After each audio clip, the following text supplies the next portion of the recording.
नमस्कार and I welcome you all to world affairs. मैं हूं प्रशांत धवन। नाउ रिसेंटली एक बहुत ही इंटरेस्टिंग डेवलपमेंट हुई है बीबीसी, पीएम मोदी इंडिया और इलॉन मस्क को लेकर। इलॉन मस्क ने बीबीसी के एक इंटरव्यू के दौरान बीबीसी के टैग के बारे में, इंडिया के बारे में, पीएम मोदी के बारे में स्टेटमेंट्स दी हैं और इस सब के रिएक्शन में जो रशिया का सरकारी न्यूज़ आउटलेट है इसने भी इलॉन मस्क और इंडिया के रिलेशंस के बारे में कमेंट करी है। बहुत कुछ यहाँ पे जानने को है, मगर सबसे पहले ना एक बहुत ही बेसिक बात मैं आपको बता दूं। इलॉन मस्क ने एक यू टर्न लिया है।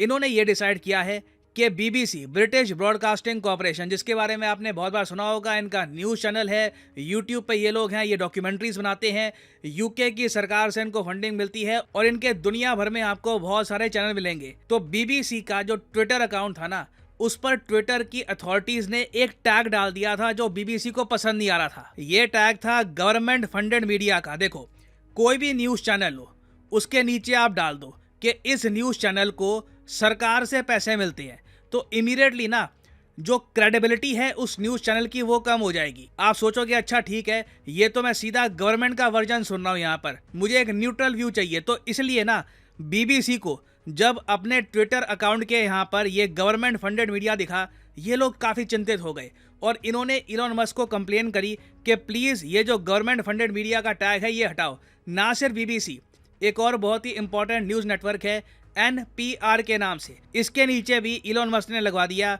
Government funded media. ये भी कंप्लेन कर रहे हैं कि ये टैग हटाओ, क्योंकि इन लोगों का कहना ये है कि ग्लोबल टाइम्स, जो पूरी दुनिया मानती है कि चाइना की सरकार चलाती है, ठीक है, इनके नीचे लिखा होता है स्टेट एफिलिएटेड मीडिया, कि ये चाइना की सरकार से एफिलिएटेड हैं, जुड़े हुए हैं, डायरेक्टली फंडेड नहीं लिखा होता। जबकि बीबीसी के नीचे सिरा सिरा लिखा आ रहा है गवर्नमेंट फंडेड मीडिया। तो एनपीआर ऑलरेडी इलॉन मस्क को कह चुका है कि ये जो टैग है ना गवर्नमेंट फंडेड वाला, ये हटाओ, नहीं तो हम ट्विटर से निकल जाएंगे। और बीबीसी ने भी ऑलमोस्ट सिमिलर टाइप की धमकी दे दी कि ये जो गवर्नमेंट फंडेड वाला टैग है इससे हमारी रेपुटेशन को नुकसान पहुंच रहा है, ये आप गवर्नमेंट फंडेड वाला टैग हटा दो, नहीं तो कल को हम कोई न्यूज़ कवर करेंगे, कोई डॉक्यूमेंट्री बनाएंगे, अगर लोग हमसे एग्री नहीं करते तो लोग सिरा सिरा कहेंगे अच्छा ये तो यूके की सरकार की आवाज़ है, यूके की सरकार ने इनको पैसा दिया तो इन्होंने ये न्यूज़ बना दिया, ये डॉक्यूमेंट्री बना दी। अब यहाँ पे आपका क्वेश्चन ये होगा, मगर बीबीसी को फंडिंग मिलती कैसे है? देखो, बीबीसी को फंडिंग आती तो यूके की सरकार से ही है, मगर बीबीसी ये कहता है कि इनको फंडिंग मिलती है यूके के लोगों से।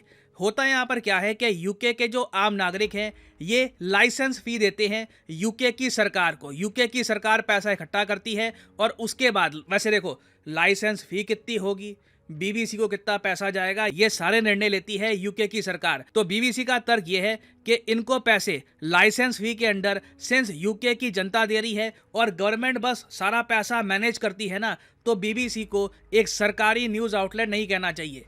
ये कुछ ऐसा ही है, कल को किसी देश की सेना ये कह दे कि देखिए हम गवर्नमेंट फंडेड थोड़ी ना है, क्योंकि हमें जो पैसा मिल रहा है ये देश के टैक्स पेयर से मिल रहा है, देश का टैक्स पेयर है वो सरकार को देता है पैसा, सरकार फिर हमको देती है। तो ये लॉजिक देखिए काफ़ी अजीब सा है। इसलिए ट्विटर ने एक टाइम पर सही तरीके से इनको गवर्नमेंट फंडेड मीडिया बुलाया, क्योंकि टेक्निकली गवर्नमेंट ही इनको फंड कर रही है, ये लोगों का जो पैसा है, जो पब्लिक मनी है, उसी के हिसाब से ऑपरेट करती है। मगर बीबीसी का कहना यह है कि सरकारी जो टैग है ये लगा करना हमारी इंडिपेंडेंस की जो इमेज है ये ख़त्म मत करो। हम दुनिया को बताना चाहते हैं कि हम बिल्कुल इंडिपेंडेंट हैं, यूके की सरकार के हिसाब से हम न्यूज़ नहीं बनाते ना। एक दिन पहले ही क्या होता है कि बीबीसी के कंप्लेन करने के बाद एक जर्नलिस्ट बीबीसी का ये जाता है इलॉन मस्क से मिलने के लिए।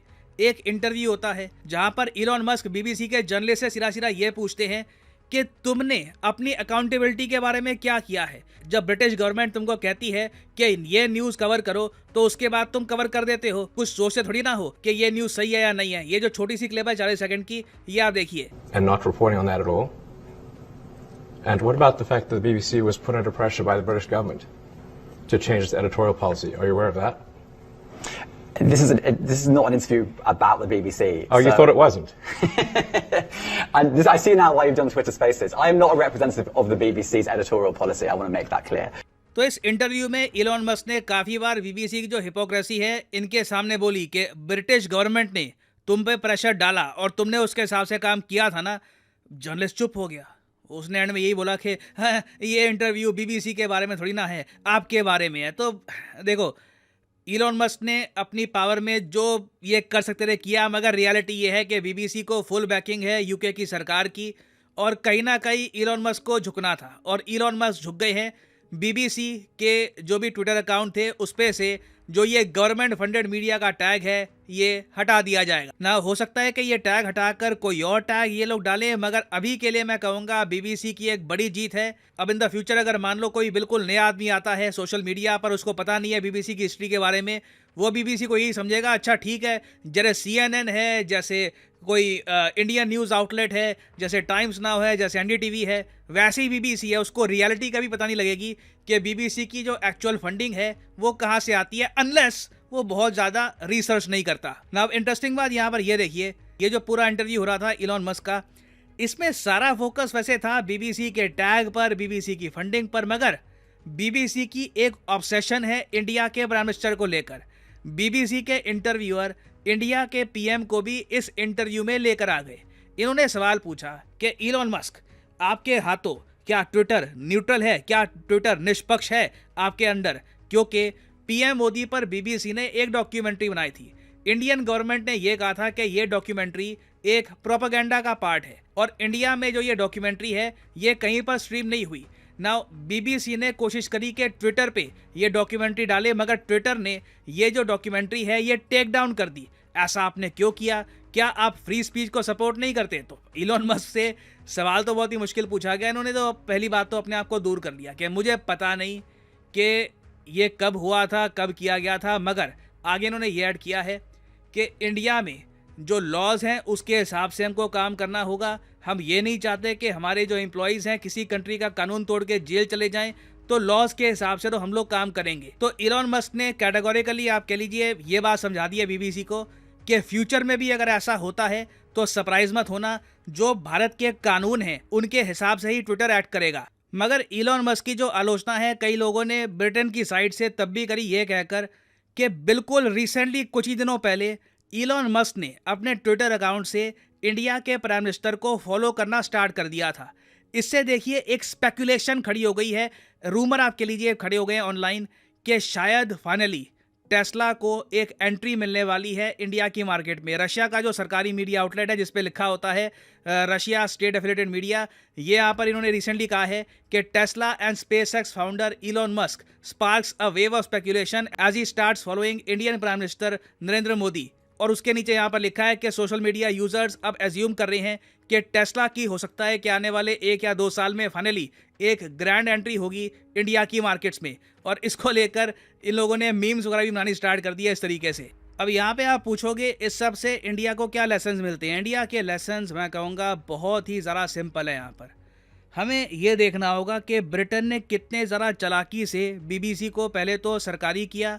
बीबीसी को जो फंडिंग मिलती है ये ब्रिटेन की गवर्नमेंट के थ्रू ही मिलती है, चाहे आप कह लीजिए पैसा आ रहा है, मगर घूम फिर के जो लाइसेंस फी है वो भी ब्रिटेन की सरकार ही तय करती है। तो जो मॉडल है ना बीबीसी का ये बहुत ही इंटरेस्टिंग है और इंडिया इस मॉडल से इन द फ्यूचर इंस्पायर भी हो सकता है। आपको पता होगा कि हम लोग ऑलरेडी डीडी इंटरनेशनल बिल्ड करने की बात कर रहे हैं।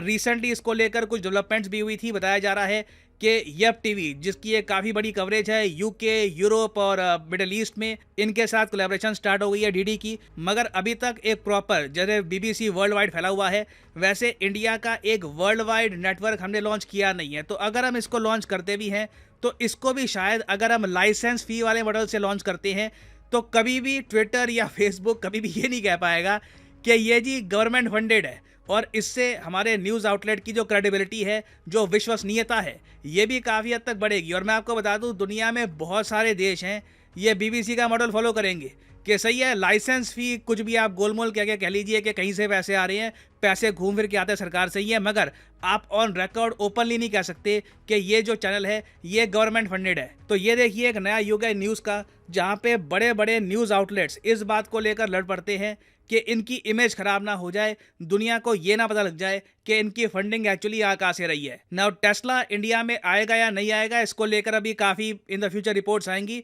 कोई भी डेवलपमेंट होती है उस पर मैं अपडेटेड वीडियो बाद में ले आऊंगा। और फाइनली यहाँ पर मैं ये भी बता दूं कि अनअकैडमी की एक मैसिव 20% डिस्काउंट की सेल स्टार्ट हो चुकी है। ये सेल सिर्फ 4 दिन तक चलेगी। ये आज शुरू हुई है और 14 तारीख के अंत में ये सेल खत्म हो जाएगी। और सारे कोर्सेज पे अनअकैडमी में जो भी कोर्सेज हैं, IIT NEET, UPSC, bank, SSC, any course, सब पे 20% डिस्काउंट आपको मिलेगा। यूजुअली ये डिस्काउंट होता है 10% का। तो फॉर एग्जांपल लेट्स से आप प्रिपेयर करना चाहते हैं SSC बैंक के लिए, तो SSC बैंक का एक कॉम्बो आता है अनअकैडमी पे, ये आप कर सकते हैं परचेज। सिंपली यहाँ पे क्लिक करिए और यहाँ पे आप जो ये कॉम्बो कोर्स है ये कर सकते हैं परचेज। मगर जो प्राइसेस यहाँ पर लिखे हैं ये पे करने की जरूरत नहीं है। सिंपली यहाँ पर कोड डालो PD10 और प्राइसेस गिरने स्टार्ट हो जाएंगे। You will be able to save a lot of money. So use करिए code PD10 and save money. So इसी नोट के साथ ये है वीडियो का अंत। Thank you for listening and as always God bless you all.